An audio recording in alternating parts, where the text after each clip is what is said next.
Okay, gusto ko lang medyo pasadahan to sa nangyari sa Palawan na meron isang pating doon na pagkatapos biyakin yung sikmura ay balita sa ABS-CBN nga pala sa Facebook at umani ito ng mga reaction saka likes saka shares, makikita nyo po dyan at meron daw braso ng tao na nakuha doon sa pating na nakuha sa nahuli sa Palawan.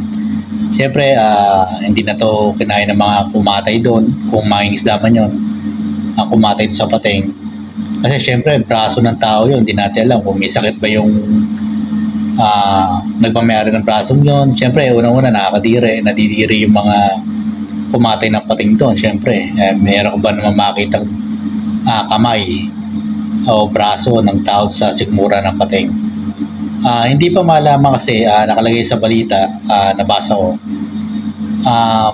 Hindi malaman kung kaninong braso yun kasi hindi na maproseso yung fingerprint ng may-ari ng braso niya, kung sino man ang taong yun na nagmamayari, ano man ang pagkakilala niya.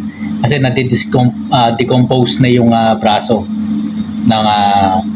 ng tao na yun. So eto, siguro medyo makaka-apekto sa mga paghuli sa pating to, gawa ng siyempre ang pating kumakain ng tao yan, no? At ito kakaibang nangyari na para sa pelikulang Jaws, yung US movie na pating na kumakain ng tao. Ayon sa balita, ayan, ibinaon lang sa lupa yung braso ng tao. Medyo nakaka-rimarim tong balitang to, no? Ingat na lang po kapag maliligo kayo sa dagat, dahil sa pating, syempre hindi natin alam ang behavior na kalimitan na ngayon ng tao yan.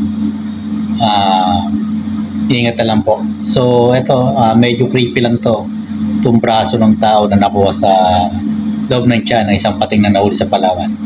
So hanggang dito lang po muna yung vlog. May kilang, maraming salamat po sa inyo. At basahin nyo lang yung article para mas lalo nyo maintindihan. ABS-CBN News sa Facebook. At napalita to kanina lang o kahapon pa ata.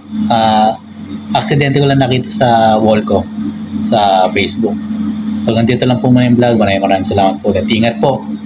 Ako pala magsasummer na, no? Tama-tama pala itong magang vlog na to, na creepy vlog na merong braso ng tao na nakuha sa sikmura ng pating.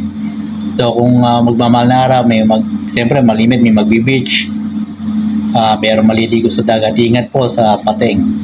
Yan po yung warning na dyan, ano? So hindi kasi malina kung bangkay na ba yung nahulog sa dagat o nabiktima siya ng pating. So hintay-hintay lang po tayo ng balita. Pero ganun pa man, mag-ingat lang po tayo. Kung magmamahal na araw na magbabakasyon, maraming pupunta sa dagat. Hanggang dito lang po muna na yung vlog. Ingat lang po muna. Maraming salamat.